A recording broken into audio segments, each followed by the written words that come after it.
Hello, Meet the Manager is back. Our regular catch up with the best advice from some of the community's top FPL managers of all time continues. Yes, we will focus on those with an incredible rank history, but we are adding to that this season and we're including managers with an interesting story to tell about how FPL is impacting on their lives. We'll also focus on managers who are offering a unique insight and research into the game to propel them and hopefully us and me and you up the rankings. Today I'm joined by Ross Dowsett, who has become something of an FPL celebrity this summer with the launch of his fascinating book on FPL and psychology called The Mind Game.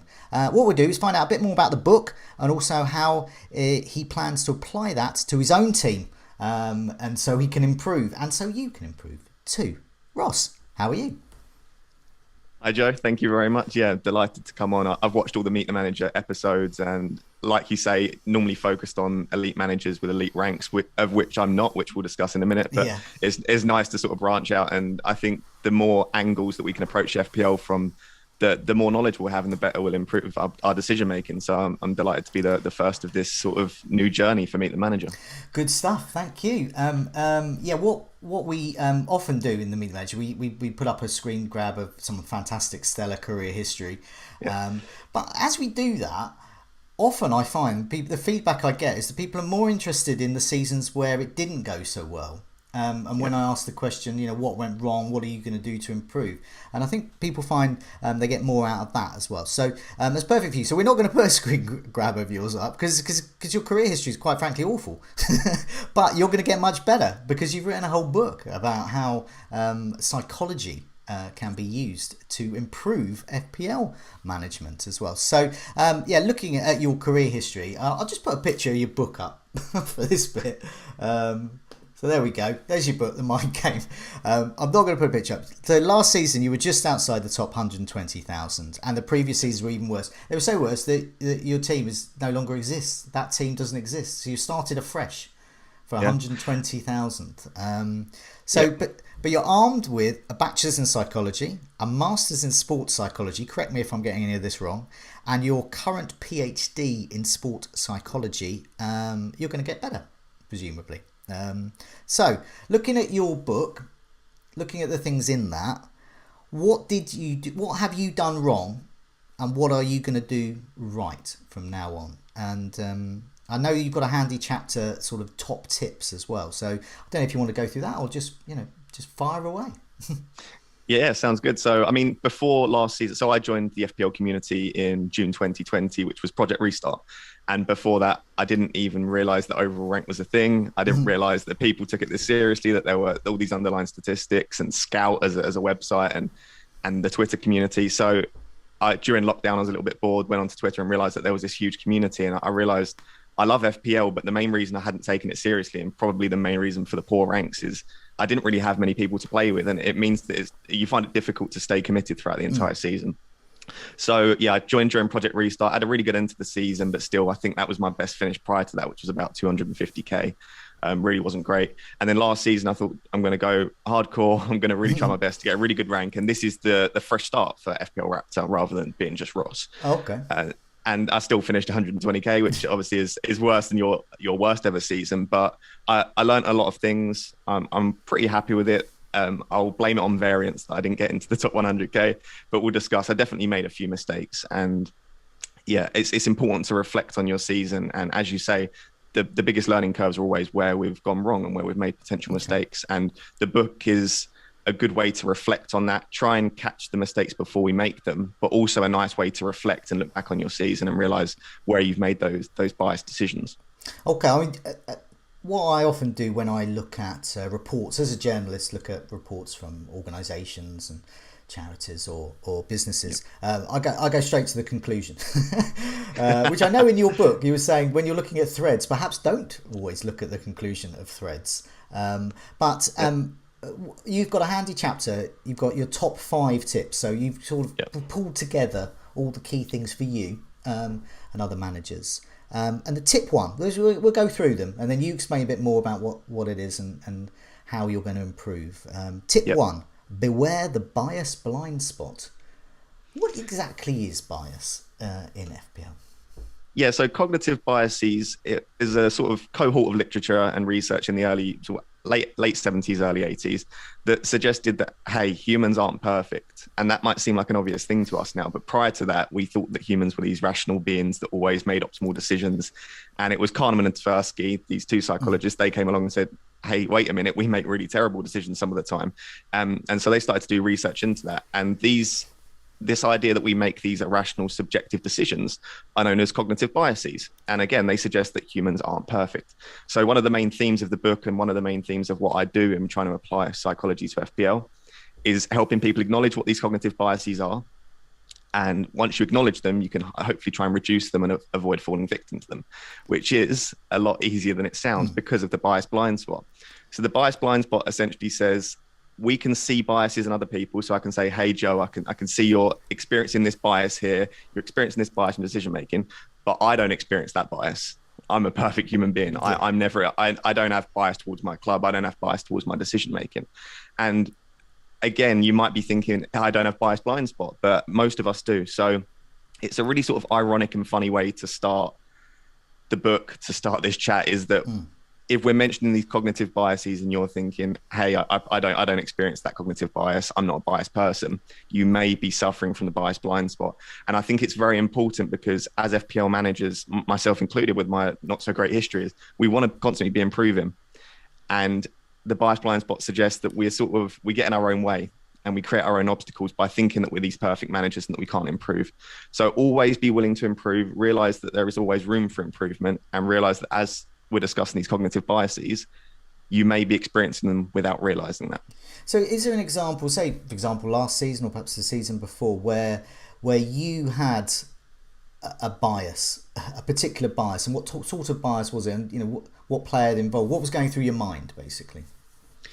Yeah, it was one last season, definitely. And it was probably one of the main reasons that I've failed to finish inside the top 100K. Because I think if I'd have avoided this bias, then I probably would have just sneaked in, because I was only about 15 points away in the end. So it's a really interesting one. It's known as the Semmelweis reflex, and it's named after a man called Ignaz Semmelweis. Before germ theory was around, about 20 years before germ theory was around, he found out that people, if they wash their hands in between surgeries, they would reduce childbed mortality rates tenfold. Wow. So it would completely reduce the amount of deaths you'd experience in hospitals, basically because of germs if you wash your hands. At the time, all of the doctors and all of the noble men rejected that because they said men's hands can't transmit diseases. A gentleman's hands would never have diseases. So they rejected new information because it conflicted with their already established beliefs. So if you now fast forward to FPL, what it essentially says is that we're really closed-minded naturally. We like to reject new information. We like to continue with our original course of action.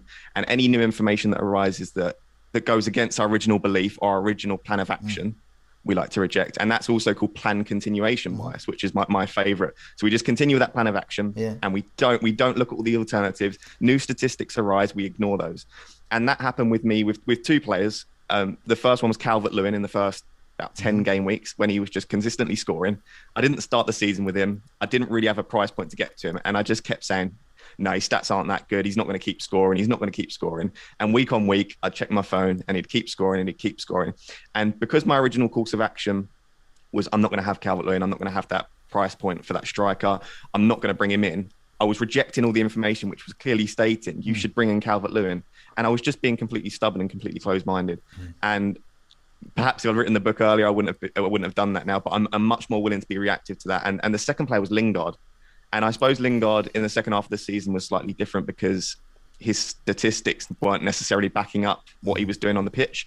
But still, a lot of the sort of more reactive, adaptive managers, they just went, hey, he's performing well, I'm going to bring him in. And I didn't, again. And so I didn't own Lingard at any point last season. And I just refused to bring him in because my original course of action was I'm going without Lingard. I was completely closed-minded. So your view of Lingard was he's a guy who just doesn't score FPL points. He might not even play because that's been the Lingard of recent years. Yeah, exactly. That was it early on. I was like, I'm not sure if he's even going to start every game for West Ham. Is he going to be able to find that form? What's his fitness like? Which was a fair enough conclusion. But when he started playing every match, scoring goals, that's the time as FPL managers.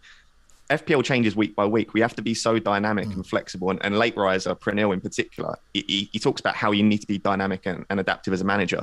And that's so important if you want to get those top ranks. And that's probably what I've struggled with in the past is I'm very stubborn and set in my ways. But writing this book and thinking about these biases, I think the key thing is just don't be stubborn in your ways. Be open-minded, adapt to new information, because as humans, we like to lock ourselves into a particular frame of thinking. And when you lock yourself in, it's then very difficult to get out of that frame of thinking. Yeah, I mean, an example I can give is actually today I've tinkered with my team a little bit, and this is lots of tinkering, but I've taken Fernandez out for the coming season because my bias was that Fernandez is just the man to have. You have to have him at all costs. He will propel me to win FPL. But then I looked around and I think, I can't get another type of player. I can't get a slightly cheaper player. And perhaps Mason Greenwood would be okay. Perhaps Cavani would be okay. And I'm not going to captain Fernandez. So that's an example. I'm not necessarily I'm going to do that, but that's an example, I guess, what you're saying there of having a bias and then adapting that and changing that and accepting perhaps a different point of view. But at the same time, is it important to sort of play your own game? Is it important to actually have a bias? So, for example, it's important to have fear sometimes, because otherwise it stops you getting into dangerous situations, part of nature. But is it actually important to have a bias sometimes? I think you're spot on, because as you say, these biases basically originate from subjectivity and emotions, and emotions are very important. Back in like the caveman days, it showed that if you were fearful of a situation, it was probably a very dangerous one to be in. Obviously, fast forward to current day, the cognitive biases have developed and certain emotions are less dangerous now. But it's important to realize, I don't think biases in any case are ever really positive to have, but they are an important part of being a subjective, idiosyncratic person. Like, you are an individual person. You don't want to just become a robot that spots every bias, stops yourself from doing it, and then makes the perfect decision. Because FPL is about having fun. And there's nothing better than bringing in a player from your favorite team, captaining them, and they get a haul, and you're like, yeah, I love that. Because it is, and this upsets a few people that I say FPL is all about fun. But if you are enjoying the game, but you've not got a great rank, but you are loving every part of what you're doing, then you're winning FPL, right? And because if you're top 10k, but you've stressed all season and you're really sad and you're upset and you're depressed, then you've not really enjoyed the game and you're not playing for the right reasons, probably. So it's important to acknowledge that we're not perfect. Be willing to make mistakes. Be willing to be biased, and that is part of the game, absolutely. Okay. Your second tip 2. Time of day to make key decision. So you've got a nice handy guide in the book about whether you're basically a morning or evening person. I came out of that as a morning person. So we're recording this in the morning, which is handy for me and hopefully for you, but or maybe not. So what type of person are you? And in terms of time of day, and why is it important to? Why is the time of day important in terms of making a decision in FPL? Yeah, this is quite a high personal interest to me. It was sort of what I did during my bachelor's. I did a lot of eyewitness testimony, memory, and time of day of when we should ask eyewitnesses questions. And there's a lot of research into it, and it applies really well to FPL. So I'm an evening person. What that essentially means is that I function optimally in the evening. So if you were to ask... So I'm inviting you on this morning to record is... Yeah, this is when you realise it's all gibberish. No. But I'm quite high on both. So I can perform quite optimally in the morning and also the evening. But some people can't perform well in the morning. Some perform well in the evening. But with respect to making your key decisions in FPL at a certain time of day, there are basically 2 schools of thought. One is that we should make our decisions in accordance with our chronotype, which is basically, are you a morning person or are you an evening person? So if Joe's a morning person, this suggests that he should make most of his key decisions in FPL in the morning. And if I'm an evening person, so I should probably make my decisions in the evening. And there's a nice little study that says that we can improve our performance by 26% just by aligning our performance with our chronotype. So just by making your decision in the morning, if you're a morning person, you can increase your performance by a quarter, which is massive. So it's definitely something to consider. The other school of thought is that no matter what your chronotype, doesn't matter if you're an evening person or a morning person, you should make your decision in the morning. And the key reason for that is because as the day progresses, our cognitive functioning does slowly worse. And even if you are an evening person, throughout the day, because you're coming tired and because of something known as sleep pressure, you're running out of time, you're getting more tired, your cognitive functioning does start to slow down, which is why we often drop things in the evening. We start to slur our words. We feel really tired. Well, That's just like, yeah. people who watch the Scoutcast will know. Exactly. But so yeah, cognitive functioning goes down. So that says that we make really risky decisions in the evening, and we probably don't consider all of our alternatives. And there's a lot of nice research in chess which suggests that chess players should, if they want to be really risky and aggressive, they should play in the evening, and if they want to play more safe and preventative, they should play in the morning. But what that essentially means is that if you're making a decision in the evening, what I would suggest is do all of your research. That's absolutely fine. Do your research in the evening, but maybe, unless you need to for a price change, try and wait until the morning to confirm that. And that is something that I actually implemented last season, and it massively improved my game, because I remember at 11 p.m. I'd write down, I'm going to bring in Mo Salah this week, and I'd wake up in the morning and I'd go, why did I make that decision? Why did I think that? I didn't even consider the fact that De Bruyne's got Norwich and Bruno's got a great fixture as well. So it's important to reevaluate in the morning, because in the evening sometimes we make really risky decisions. You go to bed and you wake up with Granit Xhaka wondering what the hell has happened. Exactly, and it's where the phrase comes from. Sleep on it.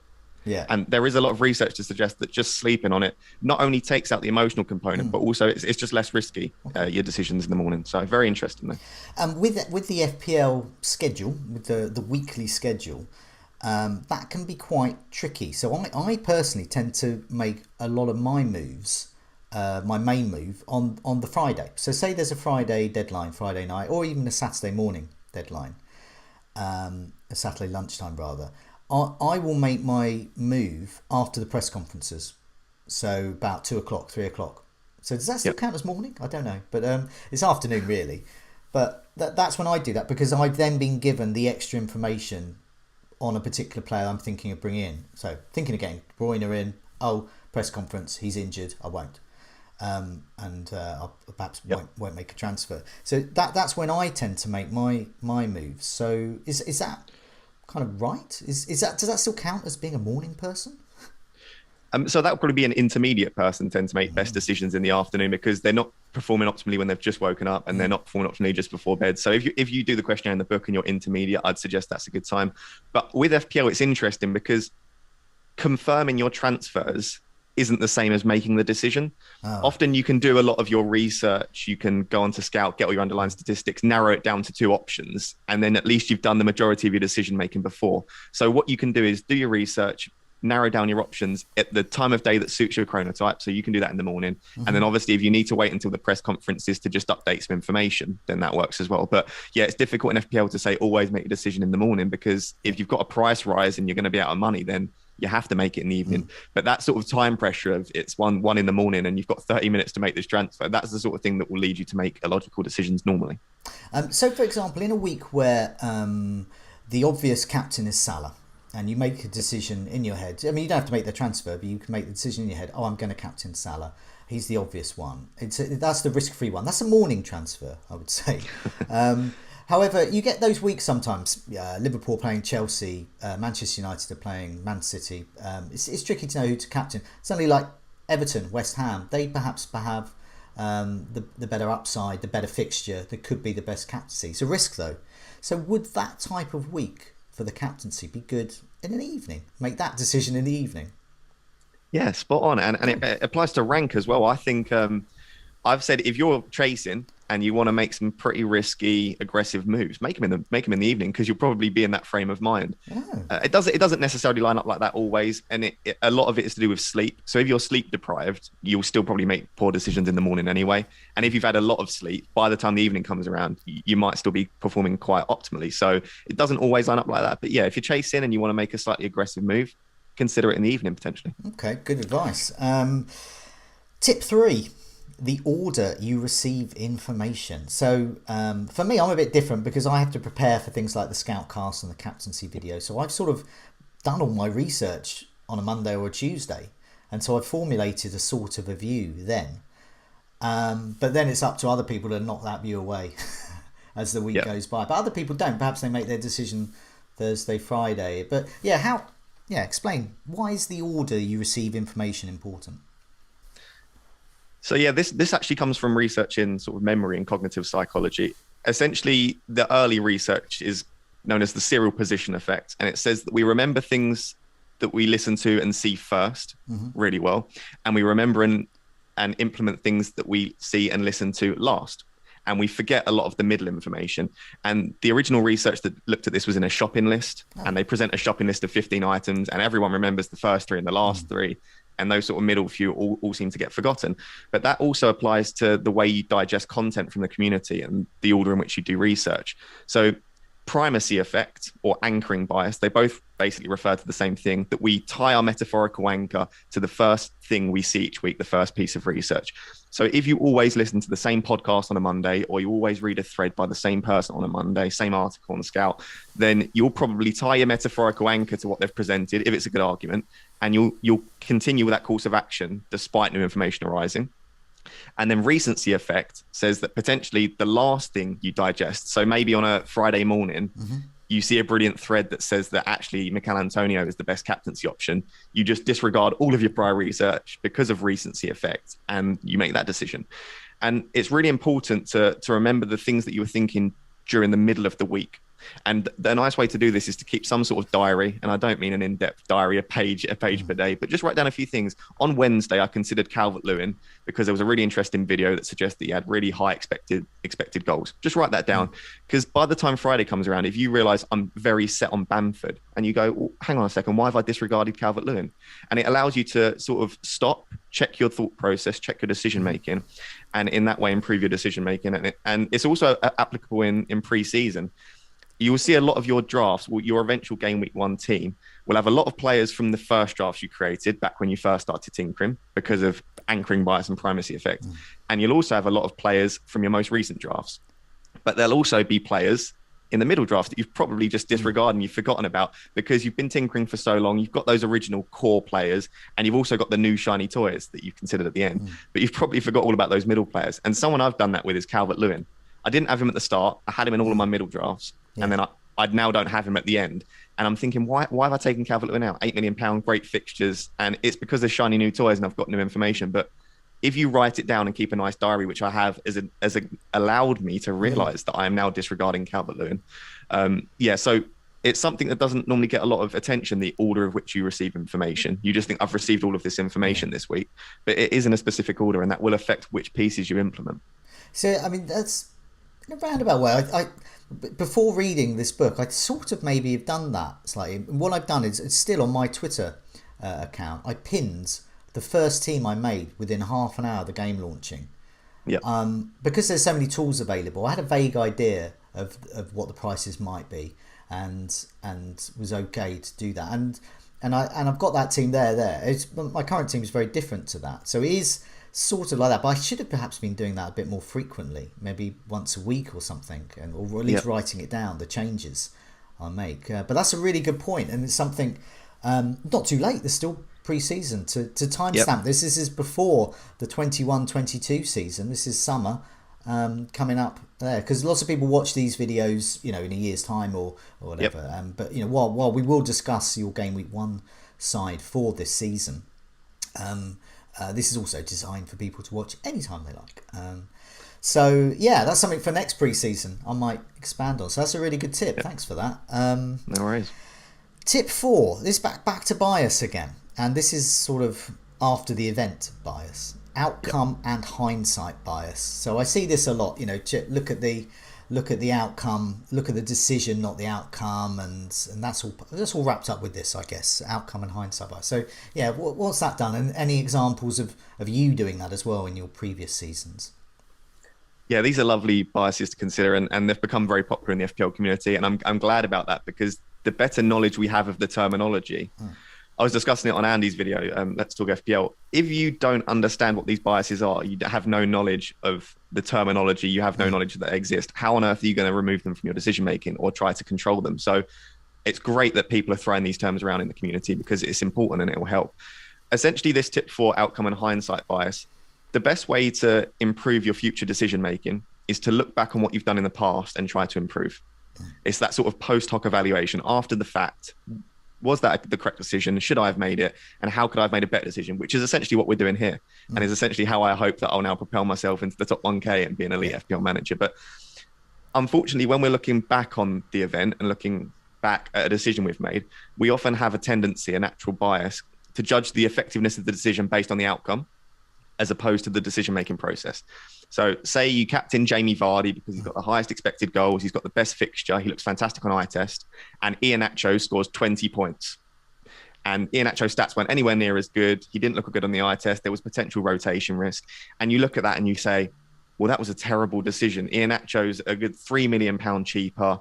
He was always going to score points. It was a terrible decision to captain Vardy. And then you start beating yourself up over it. There's a few issues with that. Number one, you're going to feel terrible and you're going to make yourself feel bad about a decision. And there's no point beating yourself up. And like I said, enjoyment should be at the forefront of all of this. And the second thing, you're not going to improve your decision making if you're evaluating it based on the end product. Because captaining Vardy in that instant was probably the correct decision. So if you're starting to evaluate yourself based on points scored, you're going to change the way you make decisions for the worse. You're going to basically dampen the way you make decisions. And so for enjoyment purposes and also for trying to improve the way you make decisions, attempt to try and evaluate the decision based on the process of making the decision, not the outcome. And also try not to be Mr. Hindsight. Try not to say, well, I knew that was going to happen. It's also sometimes termed the knew it all along effect, because no one knew it was going to happen, especially in football when it's all unpredictable, uncontrollable events. No one knows what's going to happen. If you knew it was going to happen, you should have made that decision. So try not to apply hindsight too much as well when you're evaluating your decisions. So for an example like that, so say, and obviously Vardy's getting on a bit now. So, but say we're at a state where Vardy's still a great option and Iheanacho's a good emerging option too. So for that particular decision, you're saying it's obviously it's the correct decision because you're using the information there as well. But it's what you do after that event. So if someone then had a particular transfer in mind, I see this a lot on the forums about decisions, and it leads people to take points hits. They've got to change your mind. They're going to change a defender, but they're going to change Vardy to Iheanacho because Iheanacho's just scored 20 points and Vardy's just got 2. And then the following week, Vardy gets 20 points and Iheanacho gets 2 points, and it goes on like that. And soon they're taking a hit a week and they're miles away, and they've got no chance because those that are taking 4 or 5 hits a year are immediately 50, 60 points better off. So is that an example of how that outcome and hindsight bias can be quite dangerous in terms of how you react to a bad event? Yeah, exactly. Outcome bias not only is an emotional aspect of the game, but it does often lead to knee-jerk reactions for that exact reason. And if you can remove outcome bias, or at least dampen it down and keep it at the back of your mind, then you would realize that Vardy was the correct option. He's still performing well. That might have been a fluke example. And the reason I use Vardy and Iheanacho is I did it 2 weeks in a row last season. When Iheanacho pulled those back-to-back hauls, I can't remember what game week it was in, I captained Vardy in back-to-back game weeks and he got 2 points in each game week. And I didn't have Iheanacho. And I knew that it wasn't, in that instance, Iheanacho did have good stats and maybe it wasn't the correct decision, but I knew that just knee-jerking and reacting and just bringing in Iheanacho would probably be an example of outcome bias. So I hung on to Vardy. But you can see here how all the biases start to interact, because am I just avoiding outcome bias, or am I experiencing the Semmelweis reflex and playing continuation? Am I failing to adapt to Iheanacho scoring goals? Yeah. So these are the sort of things we need to consider. We need to try and consider which biases we're falling victim to more. But yeah, absolutely, knee-jerk reactions is a big sort of after the fact outcome of outcome bias. And tip 5, self-distancing. So I'm assuming this is to do with the proliferation of Twitter, social media and FPL, and how we've got lots of information coming into our decision, and then after the effect we've got lots of people telling us how wonderful their scores are each week, and perhaps that is not quite the correct picture of many managers. But yeah, self-distancing, why is that so important for FPL managers? And any examples you can give of how it's impacted on you? Yeah, this is my number one piece of advice. And again, sometimes it doesn't go down well with people when I say that enjoyment is the most important thing in FPL. And that's not just because I don't have a fantastic history. I just think if you're enjoying the game, that is the most important thing, in my opinion anyway. So self-distancing aims to try and decrease the negative experiences you have and increase the positive experiences you have. in the current day and age in social media, where basically we can experience managers posting 400, 500, you can see incredible scores about 10 minutes after the game. Yeah. And it can make you feel terrible. It can ruin your weekend, especially if you've had a really tough one in FPL. So self-distancing, essentially the crux of it is you try and take yourself out of the immediate situation and remove the emotion. So again, not social distancing, by the way, self-distancing. So when we're in the immediate situation, we've just had a really poor game week. Our emotions are so rife. We're feeling angry, upset, frustrated. We feel hard done by. And as such, we can not only make rage transfers and poor decisions, but we can feel really terrible. Self-distancing removes you from that. So you try and remove the emotion. And the way you can do that is by having a series of statements. So on my notes on my phone, I've got a few different statements, which just help me to see the bigger picture and to take myself out of the immediate situation. Sorry about that. That's all right. And they've gone. So you can take yourself out of the immediate situation. So a nice little one is, in 1 year time, will I care who I captained in game week 15 of the 21-22 season? Okay, and the answer should be no. If you're if you're really, really meticulous and you really look at your decision, potentially. But if you say in 1 year time, will I care that my captain got 2 points? Probably not. And then if that still doesn't help, you can improve that. In 5 years' time, will I care what my rank was in the 21-22 season? I guess if you're a content creator and you've got a perfect rank history, potentially, but even so, you might not be playing FPL in 5 years. You might have had a kid or have a new job. And what this does is it allows you to see that, yes, FPL is incredibly important. The fact that we're producing this content, it means a lot to us, but it's not everything. And allowing you to see the bigger picture and to detach yourself from that situation, remove the emotion and think, right, yeah, I had a terrible game week, but is it the end of the world? Probably not. So it's nice to have these sort of set of statements. That there's a few in the book if you want to have like some specific templates, but have those statements. And after the game week, what I do is I'll log out of social media, I'll get my statements and I'll say, does it matter that I scored 32 points when the average was 54? Probably not. In a few weeks, I might make that up. And in a year's time, I might not even care about this season. In 5 years, I might not be playing FPL. So self-distancing just helps remove the negative experience from the game, in my opinion anyway. Yeah, I think that's true. I mean, I didn't self-distance after I transferred Firmino out for Lallana when they both were at Liverpool. And Firmino obviously scored a brace and Lallana got subbed off after 5 minutes. I still remember that. That's about 5 years ago. But I didn't self-distance. I was, obviously a content creator. And so at that time, I was on social media and, had to go and explain it all on the Scoutcast. And it's still, but yes, it would be good to self-distance. And I think it's difficult. It's difficult for content creators, though.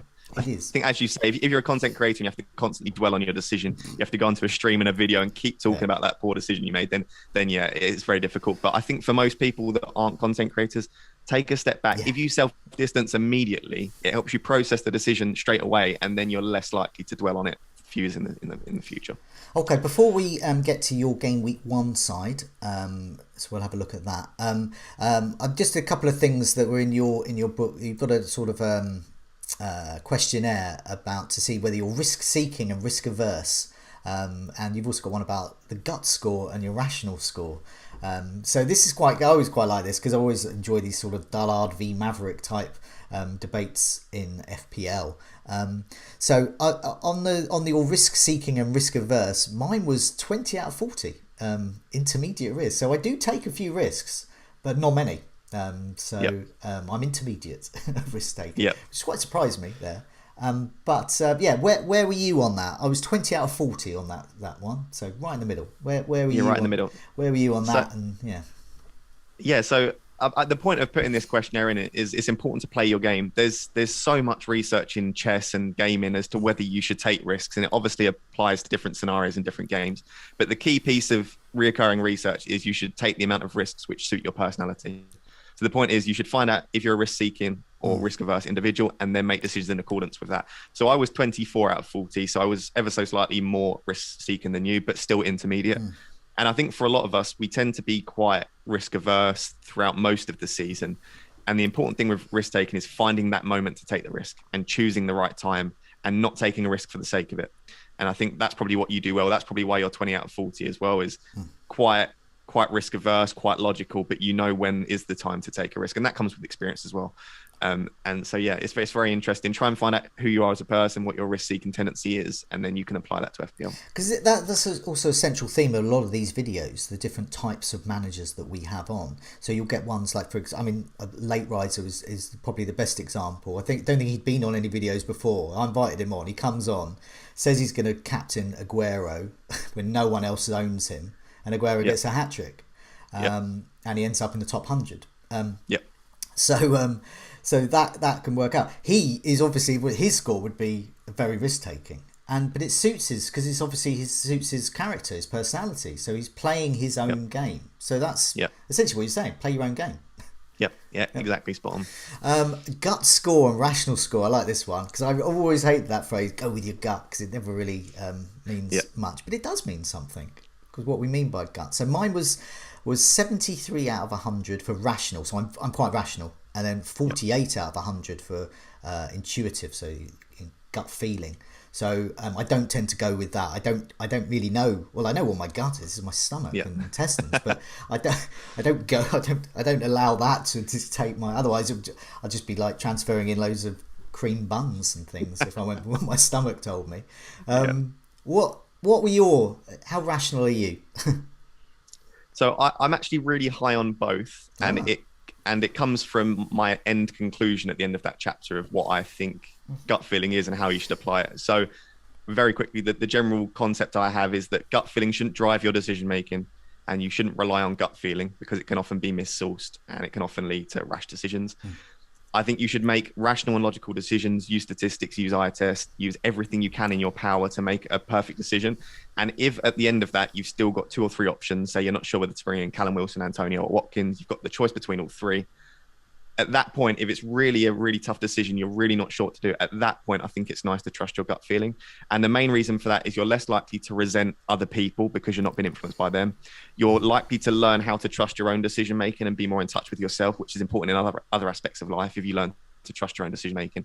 So I think be as rational as possible. And then at the end, if you've still not got a clear decision, then you can choose your gut feeling. So I was 70 out of 100 for rational and 65 out of 100 for intuition. So I was quite high on both. Okay, so that's probably a good way to be then. You can trust your own judgment there, but also your initial judgment, your gut, but also be rational about that as well. Okay, let's have a look at your Gameweek 1 side then. So this is what people immediately watching this will look at, and if you're watching this year's time, month's time, it's a useful snapshot of how you're hoping to apply all that we talked about to your actual own team. So let's get your team up here, and so what I'll do is I'll read it out just for the benefit of those listening on the podcast, and then what we'll do is we'll go through the players, and we'll go through some of the decisions as well why you've got this team. So you've got Backman in goal, backed up on the bench with Foster. You're going for a 3-4-3. Alexander-Arnold, Shaw and Luke Dean. Fernandez, Salah, who is your captain currently against Norwich in Gameweek 1. Buendia, Greenwood, Tony, Watkins, Antonio. And on your bench you've got Veltman at Brighton, Brownhill, Burnley and Manquillo, the non-playing Newcastle defender. Or well, he could be playing. You never know. But he's 4.0. So, take me through... I'm not doing it player by player, but just some of your decisions. What have you applied from your book into this team? So I think flexibility is the main one in order to avoid being closed-minded, because yes, we've got the Semmelweis reflex, and yes, you can be closed-minded as a cognitive bias. If your team doesn't allow you to do certain things, then that will just reinforce the closed-mindedness, and you'll think, well, yeah, there's no point doing that, because not only is it going against my original course of action, but I can't actually get there in more than about 2 or 3 moves. So apart from one particular style of player and price point, my draft is very flexible, and I can get to most people within a move or 2. That's the main reason for having Bruno and Salah. I know a lot of people have gone off Bruno, and we've got the whole Bruno movement, and people are very keen on getting rid of him. My question would be, if KDB, Bruno and Kane all start banging in the goals, how on earth are you going to get to one of them if you've only got Salah? So I think 2 premiums it actually gives your draft more flexibility, in my opinion. I think just because it allows you to get to other premiums a lot quicker. So that's the key thing for me, that I wanted Trent just for every reason, and I wanted the 2 premiums. I think there's a lot of value in the 3 forwards, and I just built my draft around that. The only thing that doesn't have flexibility here, and it does worry me because it reminds me of what happened last season with Calvert-Lewin, is I don't think there's an easy way here to get to the likes of Sancho, Son, Havertz, Mahrez, because other than Salah and Fernandes, my most expensive player is Greenwood, and I don't like that lack of flexibility. So yeah, that's what worries me about this current draft, and it worries me that if Havertz and Sancho and all those players start scoring goals, it will lead to me being closed-minded and not adapting because I can't really get there with my current draft. Exactly. What we talked about earlier when I was saying that I've just tentatively taken Fernandes out, replaced him with a sort of Son Mahrez, who can, and if he fills that role that you had. Looking at your team as well in terms of the flexibility, one thing I like to have is a cash cow. He always used to be Christian Eriksen. It's a player I'm quite happy to own, I'm quite happy to dump, and he's around about 9 million. Which is perfect because he can go down to anything and it's easy to move up. Who is your cash cow here? Game week 1, bandwagon emerges. Game week 2, after a couple of game weeks, a Sancho, for example, Son, Mahrez. Who makes way? Who's your cash cow? So I think my cash cow here is Greenwood, but my issue with that is that he's not. It's not really a cash cow; it's just a cow. There's not really enough money. There's not really enough money tied up in him, which is a potential issue. Yeah. At the moment, I'm considering ways to try and get Greenwood to the likes of Mahrez, Sancho, Havertz, or Son. It would require downgrading Shaw and Luka Dean to 4.5 million defenders, or switching up the formation and getting rid of Tony probably to like Keenan Davis, and then going to like a 3-5-2 or a 4-4-2. But I really do like having 3 playing forwards. And I think another thing, there's not necessarily a massive amount of psychology behind this, but last season, I like to try and find reasons to go without popular players for the sake of it. It was almost like a point to prove stubbornness again. I see that a lot, yeah. Yeah, and I think, why am I trying to go without Tony? The fixtures aren't terrible. He's on some free kicks. He's a brilliant passer of the ball, gets lots of assists. He's on penalties. He'll score 40-50% of Brentford's goals. Why would I go without him? I'm trying to find reasons to... In the past, I would have tried to find reasons to go without him, and I'm just thinking he's a talismanic figure. He'll score goals. So I'd like to keep Tony, but that's probably the easiest way to get Greenwood to a cash cow, the likes of Sancho or Son. Yeah, I mean, Salah is an example of that as well. So you often get this. I mean, Salah's just been immense for 3 seasons now, 2 seasons, at least 2. It feels like forever. We've always had Mo Salah, but a few times in the season. You get this wave. You're talking about self-distancing, but it's before that decision. You get this sort of wave of Salah out, no Salah movement. And I remember one particular one was before that Bournemouth game where he scored, I don't know, 1 million goals, and a lot of people. He was very captainable, and that was a real make or break moment. That was you either get 40-50 points that week or nothing on that one player. So is that an example of that? That's why you've gone for Fernandes, Salah. There's no reason not to have them. Yeah, and I think it's important not to make that decision based on fear of missing out, which again is a very important concept in psychology and FPL. If you don't think Bruno and Salah are good options, then don't have them. But equally, don't take them out just for the sake of it. And it's a really interesting series of studies that suggest that the mere ownership of having one friend next to you. So there's lots of drive-in studies. If you have one of your friends watching you, you're much more likely to drive in a risky fashion and make risky decisions. It's called sort of the mere presence effect. So just by having someone watching you, you're likely to make really risky decisions and try and be really outlandish. So you can imagine if you've got 50,000 followers on Twitter or even 100 followers on Twitter, I think people sometimes like to be outlandish for the sake of it and to try and increase fame, likes, retweets, but also just the general nature, we have this bias that if people are watching us, we like to be risky. And I think social media has probably propelled that concept of making these risky decisions. I'm going without Salah because you'll get 50 likes for it and people will think you're a genius if it comes off. So I think that's probably the main reason for people doing that. Okay. I mean, looking at the other players in the team as well. So what we talk about flexibility with Shaw and Luka Dean. I mean, so you're going for 2 players at the same price point, but you can really move down. You can get, a 4 million emerges. You can just move one of them down, and you've suddenly freed up 1.5 million there. Yeah. And the same with those 3 forwards as well. There's a lot of choice in those. So we've got Jimenez emerging game week 4. So presumably, is he a player that you're thinking about game week 4? Are you thinking Arsenal game week 4? I'm just seeing how whether the sports psychology side of things has transferred to planning fixtures and looking at the season ticker and things like that.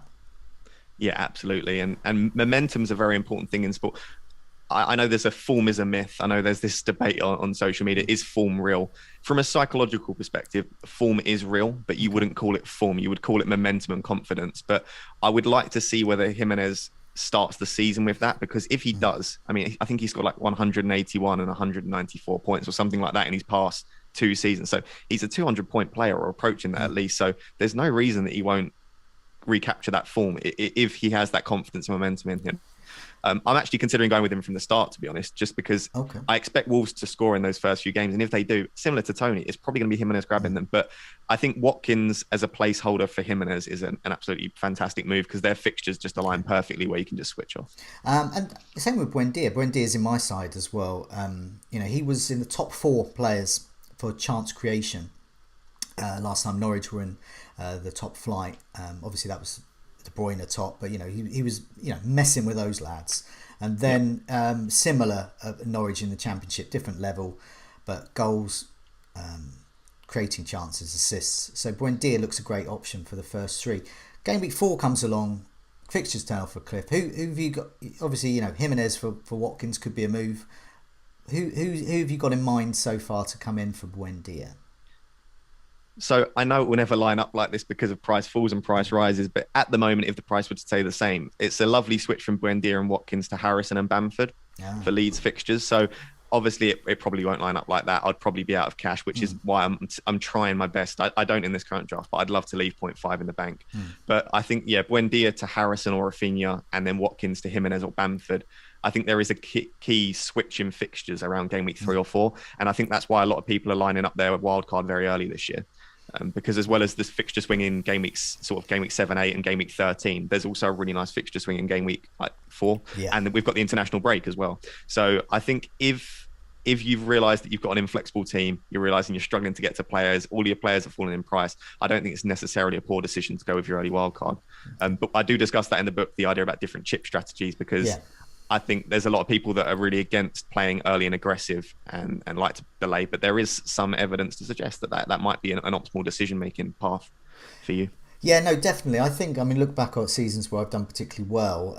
An early wild card has sorted me out if it's been going badly. I remember one particular year, game week 1, I got the 2 wrong Chelsea heavyweights. I think Lampard was a bit injured. Drogba was obviously Drogba, but I went with like Malouda and someone else. So game week 2, I just took a hit and moved them. So that's another thing to do as well, I guess. It's just not be afraid to take a hit every now and again if it's logical or rational. Exactly. Yeah. So looking elsewhere with the team as well, Alexander-Arnold I find interesting because we sort of know why he's there because of his range of points. But I've been without Alexander at times, and it's horrible. And you were talking about enjoyment of the game. I as a quite a rational, safe manager, really enjoy this team. Your team on the screen, I really enjoy. But is that for you? Do you enjoy this, or do you feel you've been forced into it because you're aware of all the biases? I think actually the biases allow me to make my own decisions, and that's one of the key points throughout the book is. So someone said it's a very template team. I actually don't know the percentage of a lot of these players. Obviously, for making videos for YouTube and for different things, I have to find them out. I won't look at percentage of ownership too much. I really don't think it should allow me to affect my decision making. And fear of missing out on Trent's points, I don't think that's what's affecting my decision making. No. The fact that I expect him to get points is the reason he's in there. And I also think, as we said with flexibility, having the most expensive defender in the game is a great way to start, because if he's not performing, if Robertson's doing the same for cheaper, or if Liverpool just look terrible, if you drop Trent to Fofana, you've just got yourself 3 million to use elsewhere. And that's when you could then get Greenwood up to Son or something similar. So no, I still enjoy the game. That doesn't affect me too much. I just think he's a fantastic option. So you sent this team to me yesterday, I think it was, a couple of days ago.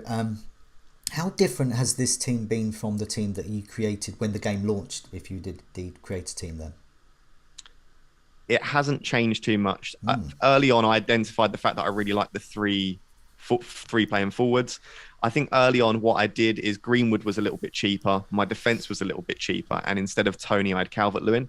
And Watkins, Calvert-Lewin and Antonio are my favourite front three if you had all the money in the world. But I did realise that if I dropped Calvert-Lewin to Tony, who is on penalties, is a talismanic figure, then you can use the money elsewhere. So the actual general structure hasn't changed too much. And the keepers, I've been switching back and forth. I'm really not sure who I want in goal. But other than that, yeah, the team stayed fairly similar. And I'm quite happy with the general structure. But I would like as you say, that cash cow, that Son, that Sancho, that Mahrez figure. So at the moment, I'm playing around with ways to get that price point in as well. So you're aware of I suppose the point I was getting to is you're aware of the anchor within that bias. Yeah. So you like I was saying, I've made an initial draft as well, and I'm aware that things change, don't they? So for example, we had some news today that the basically referees and VAR are not going to come down massively heavy on awarding penalties and those VAR decisions. So basically, if you've got a toenail over the line, they're going to give the benefit of the doubt to the attacker.